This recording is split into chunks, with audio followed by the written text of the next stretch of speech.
안녕하세요. 오늘은 파리의 작은 광장에 대해서 얘기를 해보려고 합니다. 사실은 제가 파리에 관한 책을 한 뭐 10여 년 전에 썼는데요.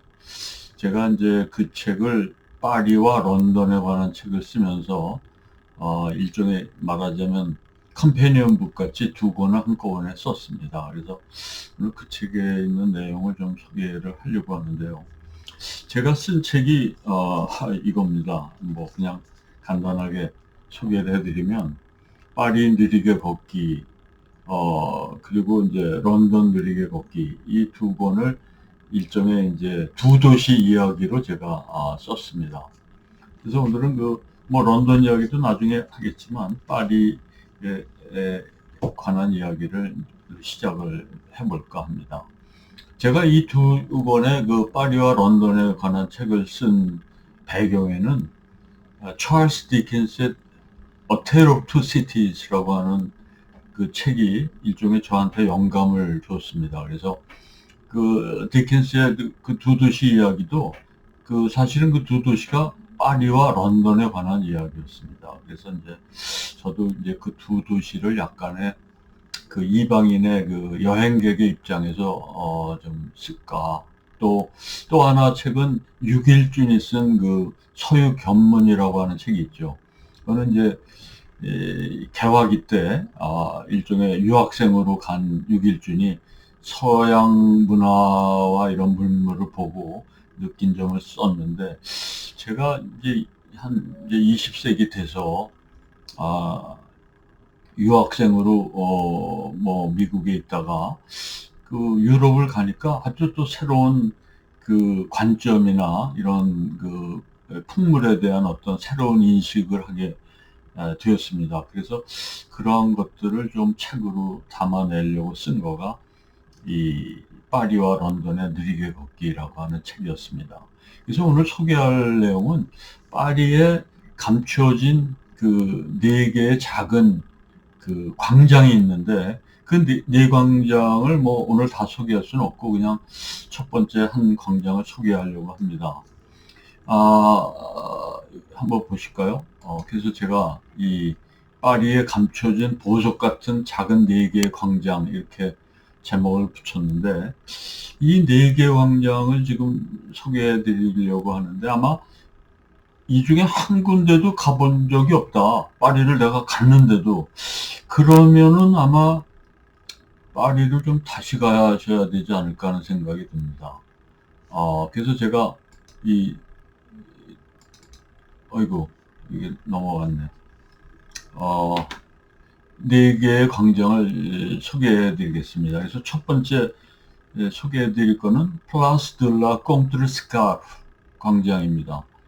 아마 좀 생소한데 하시면은 조금 파리를 한번 다시 가셔야 되지 않을까 하는 생각이 드는데요.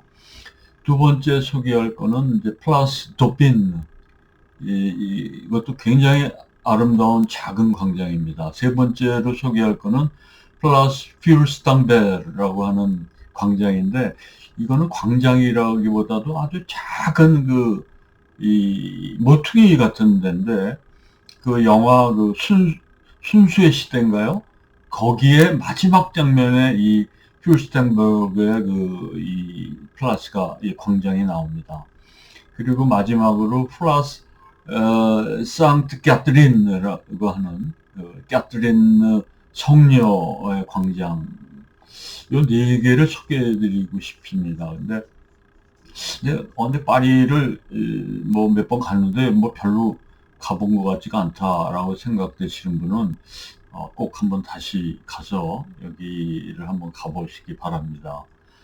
그래서 이 중에서 제가 이제 그 첫 번째 꽁출 스카프 광장을 먼저 소개해 드리려고 합니다. 근데 광장이라는 말 자체가요, 사실은 광이라고 하는 게 넓을 광 아닙니까? 근데 사실은 이런 광장들은 다 좁은 그냥 뭐 어떤 그 골목길 같은 데 있는 거기 때문에 광장이란 말이 어울리지가 않는 것 같아요. 그래서 여기도 플라스란 말이 있고 영어도 플레이스고 또 그 독일 같은 데는 플라츠라고 쓰죠.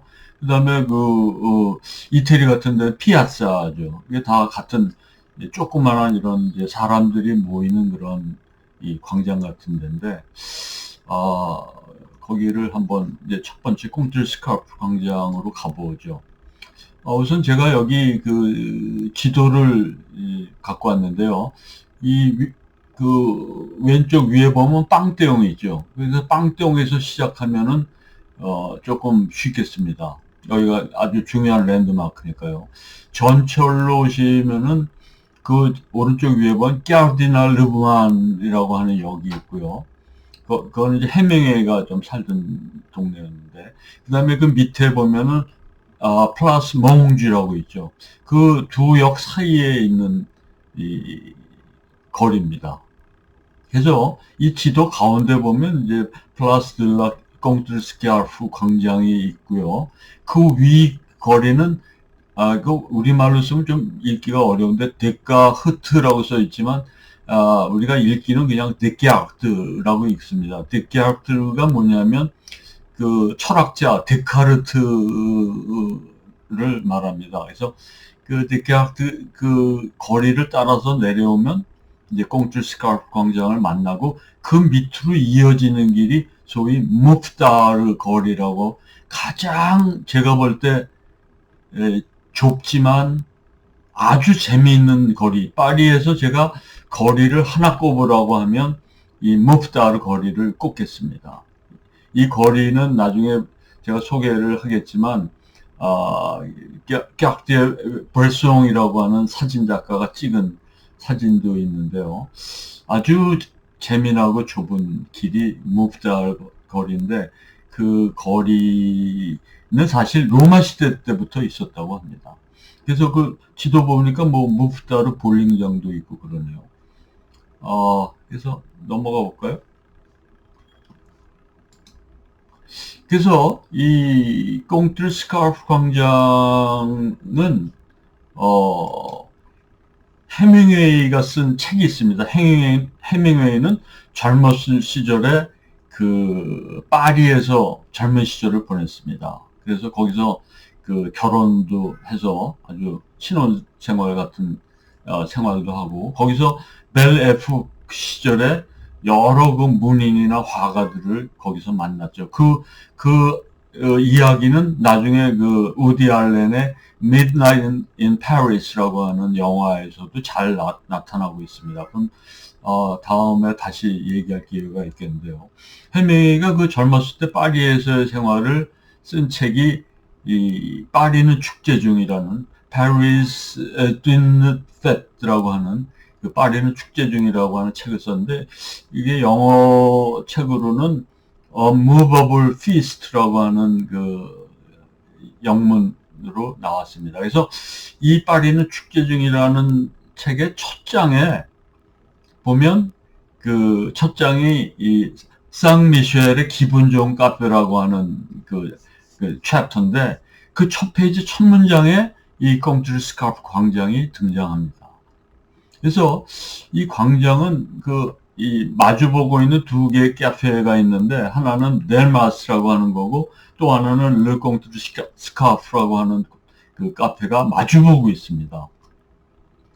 그래서 제가 그 카페를 한번 볼까요?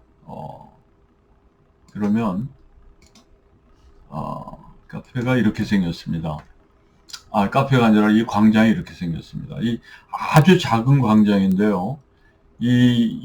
여기에 제가 처음으로 이 광장에 딱 들어가서 보는 순간 너무너무 뭐라고 그러나요? 아늑하고 쾌적하고 또 정겹고 그런 느낌을 파리의 한 50년대의 그 느낌이 묻어나는 그런 곳이었습니다. 그래서 저기 보랏빛에 보이는 카페가 그 델마스라고 하는 카페고 제가 지금 이 건너편에 꽁틀 스카프 그 카페에서 찍은 그런 광장의 모습입니다. 그래서 봄철이라 이 보라색 꽃 나무들이 있고 아주 그 사람들이 분주히 다니는 그런 모습입니다.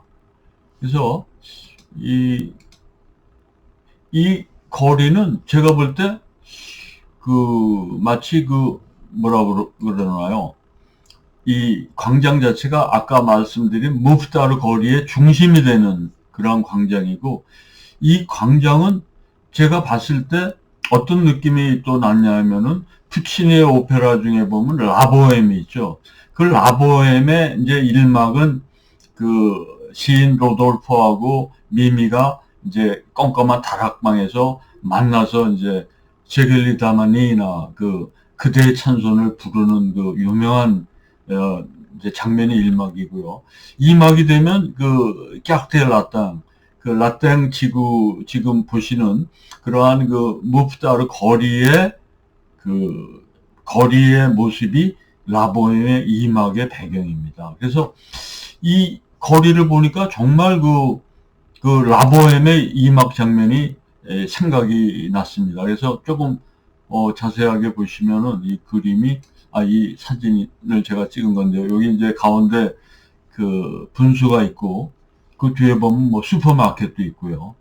그 옆에 보면 샤큐테리라고 하는 우리가 와인 마실 때 제일 안주로 많이 먹는 샤큐테리 가게입니다. 그리고 그 위에 보면 이 집이 1748년에 아마 세워진 집 같으니까요. 굉장히 오래된 집인데, 마치 이 2층에서 마치 로돌포고 미미가 창밖으로 뭐 손짓을 할 것 같은 그러한 거리 풍경의 모습입니다. 그래서 이 거리를 이제 남쪽으로 무프타르 가를 내려가면 생메다르라고 하는 교회가 나옵니다. 생메다르 교회는 빅터 위고의 레 미제라블의 어떤 배경이 됐던 그런 교회이기도 합니다. 그리고 무프타르 거리에서 메다르 교회까지는 아침에는 특히 주말에 시장이 열립니다. 그래서 아주 시장의 분위기가 물씬 나고요. 그 중간에 이제 분수가 옛날에 분수가 있었는데 그 거리가 포트페르라고 하는 작은 골목에 식당과 거리가 있습니다. 제가 그걸 한번 보여드리도록 하겠습니다. 그래서 이게 이 메다르 거리, 무프타르 가를 내려오면 이렇게 뒤에 교회가 있고요. 이제 장이 셉니다. 그래서 첨가물 가게도 많고요. 첨가물 가게 옆에는 이렇게 이제 어물전 생선 가게들도 뭐 아주 신선한 이 생선들을 팔고 있고요. 그 외에 가면 이렇게 뭐 프랑스 하면은 뭐 치즈의 나라인데 치즈가 어마어마하게 많이 있는 그런 치즈 가게도 볼 수 있습니다. 그리고 이제 그 거리를 걷다 보면 이렇게 이제 거리의 악사들이 틈틈이 연주도 하고 하는 그런 모습입니다. 그리고 여기가 이제 포트페르라고 하는 가운데 무프타르 거리의 가운데에 있는 말하자면 식당의 거리입니다. 그래서 이게 특히 여름철에는 발디딜 틈 없이 정말 사람들이 많은 그러한 식당가입니다. 그래서 무프타르 거리에 가게 되면 정말 다양한 식당을 우리가 경험해 볼 수 있습니다. 그래서 정말 재밌는 이 거리입니다.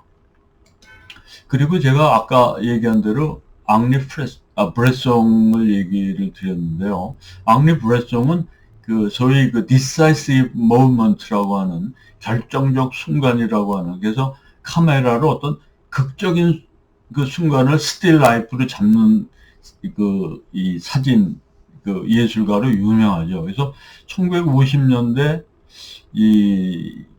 사진 중에 무프타르 거리라고 하는 사진이 있는데, 이 사진은 아주 어린 소년이 양쪽에 와인병을 들고 아마 심부름을 받았겠죠. 그래서 우리 예전에 뭐 아버지가 뭐 막걸리 한 대 받아오라 그러면 주전자에다가 막걸리 받듯이 아주 와인병을 들고 쾌활한 모습으로 걸어가고 있는 사진이 있습니다. 근데 이게 뭐 저작권에 있는지는 모르겠는데 한번 제가 보여드리겠습니다. 이런 사진입니다. 그래서 정말 이 아이의 표정, 그 뒤에 있는 그 여자아이들의 표정과 함께 아주 정말 그 아이의 아주 천진난만한 미소가 멋진 그런 사진을 앙리 브레송이 보여주고 있습니다. 다음 시간에는 도핀느 광장을 소개해 보도록 하겠습니다. 감사합니다.